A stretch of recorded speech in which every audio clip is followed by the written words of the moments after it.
All right, what is up, everybody? We are back with another edition of Everyday Hoops.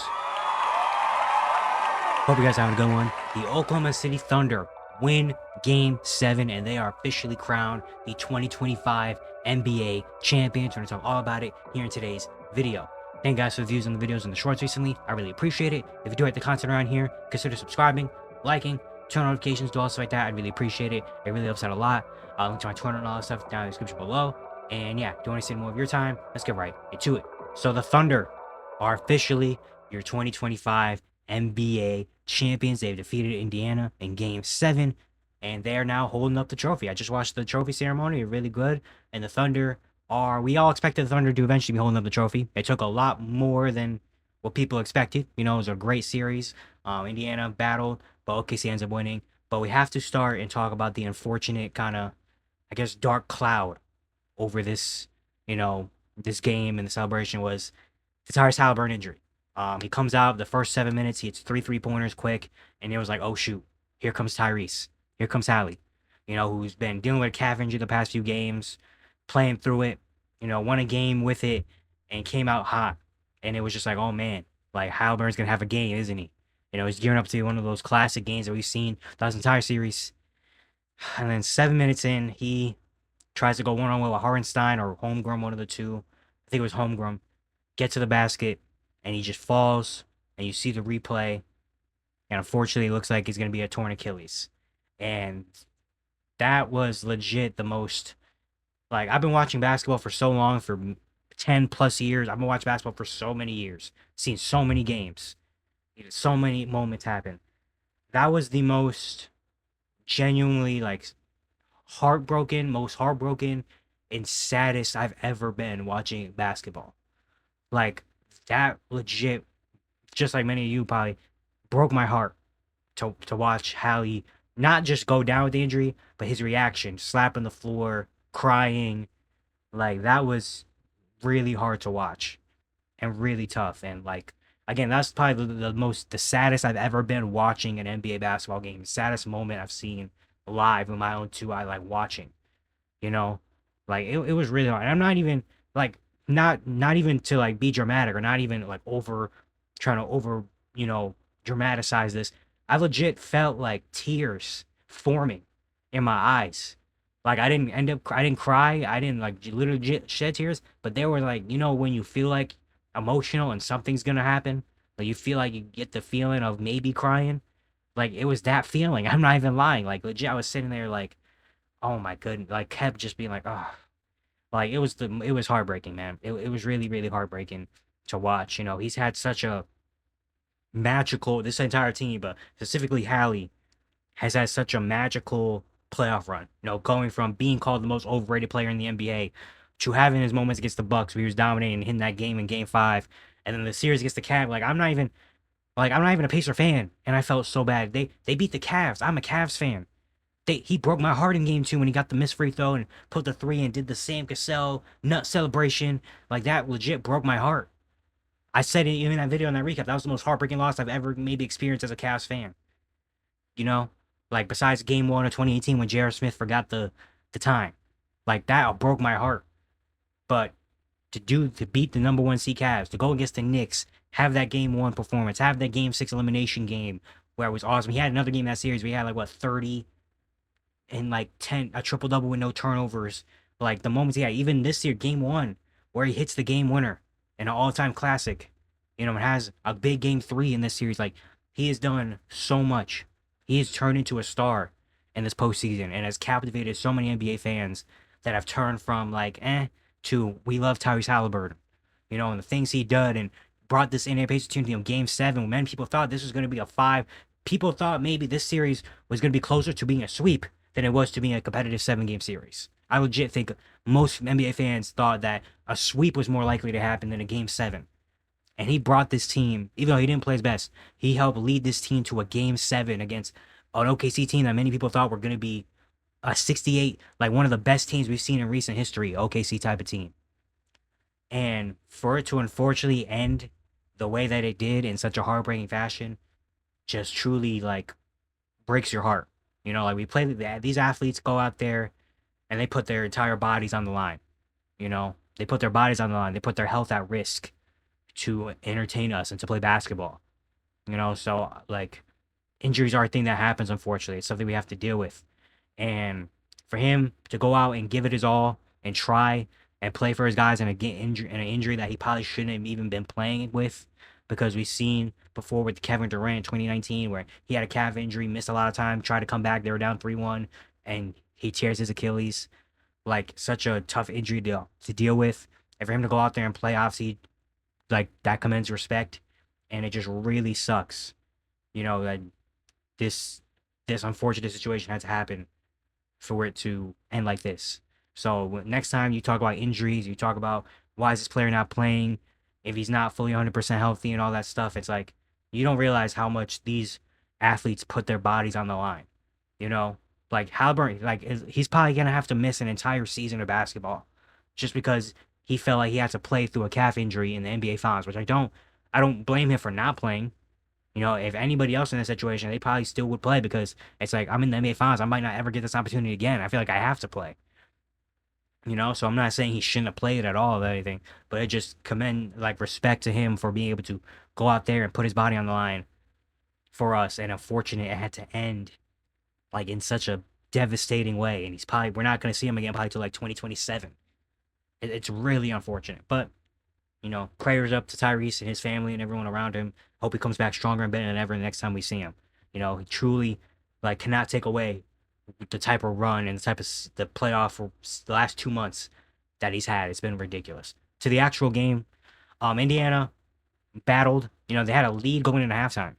Indiana did not look great offensively. A lot of turnover, a couple turnovers here and there, a lot of missed free throws early on in this game. The offense was really just give the ball to Pascal Siakam and just hope, and give the ball to Andrew Nembhard to just hope, But they held the lead. OKC did not look any much better. Besides Shea, who had a amazing first half, an amazing game overall, OKC wasn't getting anything going. A lot of players were scared to shoot the ball. Alex Caruso and Casey Wallace hit a couple shots, but there wasn't really much offensive flow going. It was more just Shea creating, scoring, and finding some guys for open threes. That was really what the offense was. OKC looked really bad. Then we get to the third, and the energy changes. OKC comes out punching in the third. Lou Dort, who did not have a great shooting night, he shot what? Lou Dort shot 3 for 10, 2 for 9 from 3, but his ability to just take the shots. He hit that one deep 3. That after he hit that one, I felt like, oh, shoot. And OKC might win this game. Because if Lou Dort's hitting that one, and just his aggressiveness. He was definitely amped up to play this game. J-Dub had a bad shooting night, but he was able to get to the free throw line and do other things. Chet Holmgren, his defense was unbelievable this entire game, and the offense started to come in late. You get Caruso and Wallace. You get the OKC's punch defensively. They forced a lot of turnovers in that third quarter, and Indiana just looked kind of out of whack. Where OKC really started turning the ball over, started getting easy ones, and that kind of opened up everybody else's game to where Shea is starting to hit some shots, to where Chet starting to hit shots, J-Dub starting to hit shots, Dort starting to hit some threes, Caruso and Wallace starting to make an impact felt, Hartenstein is making some good plays. And that's when it felt like just the avalanche. It wasn't like the thunderstorm. It wasn't a crazy thunderstorm, but it got to a 20-something point game at one point. And for Indiana, just tough. Also, interesting decision that's probably going to be talked about. Pascal Siakam only played 6 minutes in that entire third quarter. It took 2 shots. 6 minutes. He played less minutes than every other starter. Well, every other, because Benny Mathurin started. He played less minutes than Aaron Nesmith, who didn't score. He had the same amount of fouls as rebounds and assists. Less minutes than Miles Turner, who had 3 points, 2 rebounds, was -9. Less minutes than Andrew Nembhard, who didn't hit a shot, only had 2 free throws. Less minutes than Benedict Mathurin, who was 0 for 2 with a couple rebounds. Less minutes than TJ McConnell, who was the only heartbeat. Pascal Siakam only playing 6 minutes in the third quarter. And overall in this entire game, he only ended up with 36 minutes. He only played 36 minutes. There was, out of potential 48 minutes, he sat 12 minutes. In a close game in the third quarter. It was like they were down 30 and then they benched him.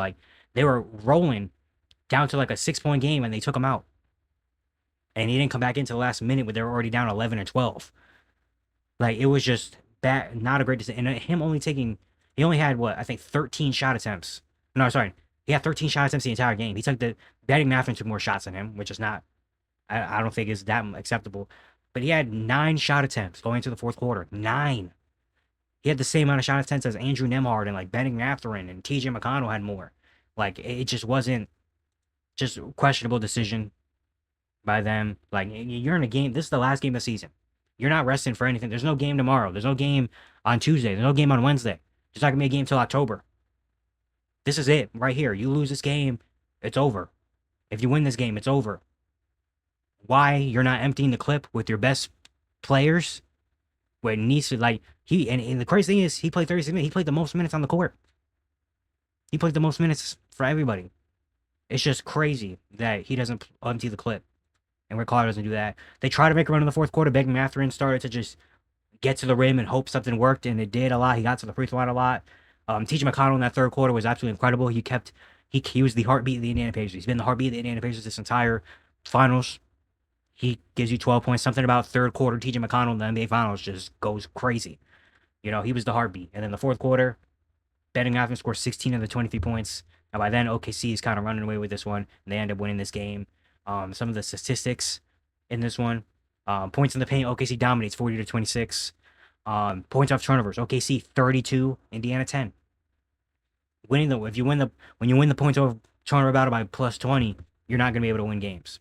You know, they forced 21 Indiana turnovers. A lot of that was due to Tyrese not being there. You know, like Benning Mathurin, Obi Toppin, TJ McConnell had 7 turnovers in this game because he was only the main ball handler. They started doubling him at half court at one point. But yeah, tough game for them. They shoot 39% from 3, missed 7 free throws. Well, OKC missed 9 actually. They won the rebounding battle, lost the assist battle. Just a tough game for them. Where Pascal only has 13 shot attempts, Nemhard with 10. Miles Turner doesn't provide much. Aaron Nesmith did not have a great game at all. Obi Toppin picked it the worst time to have his worst game of the series. It was really tough. It was really just TJ McConnell and some Pascal and Benning Mathurin free throws. We're kind of keeping them around in this one. But for OKC, they were able to get the win. It was not pretty at all. They shot 40% from the field, 27% from 3. They missed 9 free throws. They lost the rebounding battle. Their 2 best players in this series combined to miss what? 20 plus 30. They combined to miss 33 shots. They combined to shoot 15 for 47 and 4 for 19 from 3. You know? But they found a way to win. Shai Gilgeous-Alexander, despite he shot the ball horrible tonight. But hey, guess what? Didn't matter. Because I felt like he was awesome out there. 29 points, 12 assists, 1 turnover. His playmaking, something I've been talking about. Maybe the most impressive thing from this OKC playoff run is Shai's playmaking. Like, he's never been a bad passer or a bad decision maker or anything like that. But this not just this game, the entire playoff run, he's had some amazing plays and amazing passes, and has really brought his team, you know, to do good in the passing department, and he's just been so key. You know, like he had a great game. J-Dub, again, terrible shooting performance, but 24 and 4. Chet Holmgren has probably his best offensive game of the series. 18 points, 6 straight from the field. 5, his defense was obviously amazing. Caruso and Casey Wallace both give you, you know, they combined for 6 steals and 4 threes off the bench. It was a plus 15 combined. Just, that's going to do you good. And yeah, that second half from OKC was the best I've seen them play since Game 5. You know, like they lost a lot of momentum in Game 6, Game 7, early in the first half, but they found a way to put it together at the end of the game and go out and win it. And now for the championship and what this means for OKC, like this just means a lot. I mean, they were brought here back in 2008, from Seattle. 17 years. They have some amazing talents, some great players. And now it finally culminates into now. This young team, 23 years old, about 23, 24-year-old average age. None of these, besides one guy on this team, none of these guys have even been to played an NBA Finals game before. And for them to be able to come out and be able to win, it wasn't pretty. It was not pretty. It wasn't like they ran through this team. It was really tough. There was a lot of moments where it was like, dang, is Indiana actually going to win this series? Like, a lot of those moments. But they find a way to persevere. They prevail. And they end up winning. For this young team, you know, Shai Gilgeous-Alexander caps off a legendary season. Scoring champion, all-star, all-NBA first team, NBA MVP, Western Conference Finals MVP, Finals MVP, NBA champion. One of the greatest seasons we've seen recently. You know, And like it or not, like the way he plays or not, whatever, you gotta admit he's one of the best players in the world. Jada, to be able to have his struggles in this playoff run. You know, that Denver series, people were really questioning, like, dang, is Jalen Williams really like a number two on a championship team? And for him to bounce back from that in during the playoffs and show, oh no, I am here. I am number two. I am that guy. I'm an all NBA player for a reason. Chet Holmgren, you know, for him to he missed his rookie year, missed 40 games this year due to injury, and still be able to come out and provide what he did was awesome. The signings you got, Isaiah Hartenstein, amazing signing. Alex Caruso, one of the biggest moves of the offseason. Going out and getting Alex Caruso. He really fit into this team. Queso Wallace was awesome. Lou Dort, just doing the little things, being kind of like maybe the heart and soul of OKC.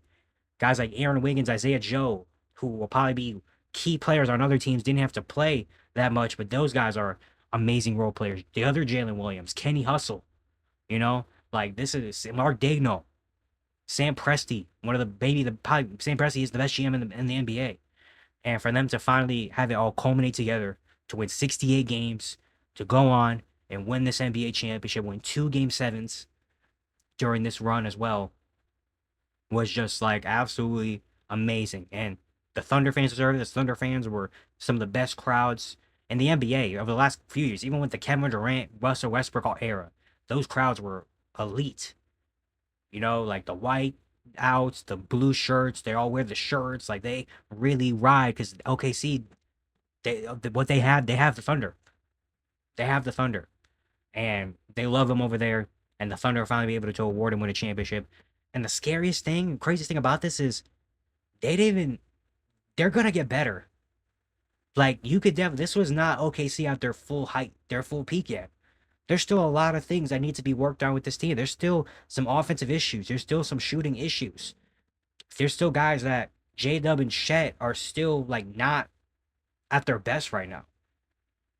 Like that's the scary thing is this team won this championship while still being only at like maybe 60, 70, maybe if percent of their power. There's still a lot more for this team to get better on and improve and moves to be made and players to get better and to reach certain limits. And you have to assume that they're just going to keep getting better next year. If they already won 68 games in an NBA championship this year, what do you think? What do you think? They probably can win 70 games next year and skirt to another championship like nothing. Like that's the scary part is this team still is not fully complete yet. And they already are NBA champions. J-Dub and Chet already have championships in their third year. Like, they already are and they're not even off their rookie. They don't even have their rookie extensions yet. Like, this team is only going to get better and better and better. You know, and for Indiana, obviously, you got to give major respect and major credit. You know, they've had the never say die mentality this entire season. They started, remember back in December and January, like you remember this team started off the year 10 and 15. They won 10 of their first 25 games. They were 5 games under 500 at one point this season, coming off a conference finals appearance that was unexpected. And people are like, oh, that fake run. Halliburton is not really that type of guy. You know, this team is not, that was a fake run. They were starting to fall under the 2021 Atlanta Hawks when they made it to the conference finals. I was just like, oh, whatever. And once it turned to 2025, they turned their season around. They went from that to being a dang near 50-win team to beating the Bucks and Giannis in the first round. They took out the Cavaliers, who won 64 games and one of the best regular season teams we've seen in the second round in 5 games. Not even grueling. They won it in 5. They took care of them. They won by 40 in a game 4 and came back multiple times in that series. Even in the Bucks here, game 5 in the Bucks, down 7 with 40 seconds left in overtime and win that game. Cleveland, game 2, you're down 20. Donovan Mitchell has 40 on you. And you find a way to come back and steal one to go up 2-0. You win game 4 by 40. I don't know what the final score was, but it was a 40-point game at one point. You win game 5, being down by 20, maybe not 20, but they're down big again. Go to conference finals against the Knicks. You steal game 1 in overtime when you're down big at one point, down I think 14, 15 in the first quarter. Come back from blowing a lead in game 3 to winning game 4 to winning game 6. you know, and now you're in the NBA Finals where you were expected to get destroyed, and you steal game one. You win game three. You were 5 minutes away from going up 3-1 in this series. You win game six by 30 when you're down 3-2. And for them to fight and make it all the way here, it really sucks how it ends. Like, this was probably the worst case scenario on how it could end. And I think nobody, even the OKC, even Oklahoma City Thunder fans and the players, didn't want it to end like this with a major injury and that sucking the life out of everybody and everything. But you have to tip your cap and give all your respects to everybody on that team and that organization for what they're able to do. This is a legitimately good team, a legitimate contender with legitimately great players, a legitimately good coach, and they deserve to be here. You know, this wasn't one of those fluke. This wasn't a fluke. You know, this was a team that legit was one of the best in their conference, one of the best in the NBA, and they deserve to make it to the NBA Finals. And we saw such an amazing series. Again, it really sucks, man, that this is the way this series that probably was going to go down as one of the best in the last 10 years. You know, up there with the 2016 Cavs comeback from down 3-1 type of series. Like, this was going to be one of the most entertaining and best series. We're going to look back in years and be like, oh man, I remember that series. That series was lit. For it to end, have this dark cloud and end like this is really tough, and it really, really sucks a whole lot. But you cannot take away anything from what the Indiana Pacers did in this series and what they were able to do and with the team they have built. And I can't wait to see them play basketball again next season. For OKC, you got to tip your cap to them. They're NBA champions, no matter what you say, no matter how you feel about them, whatever. You cannot take away the fact that they are holding up that trophy. And they are the 2025 NBA champions. And yeah, man, amazing game, amazing series, really good game. And shout out to OKC, they're NBA champions. But yeah, it's gonna be it for today. Hope you guys enjoyed. Once again, if you do like the content around here, consider subscribing, liking, turn notifications, do all stuff like that. I'd really appreciate it. It really helps out a lot. And yeah, I'll see you guys tomorrow.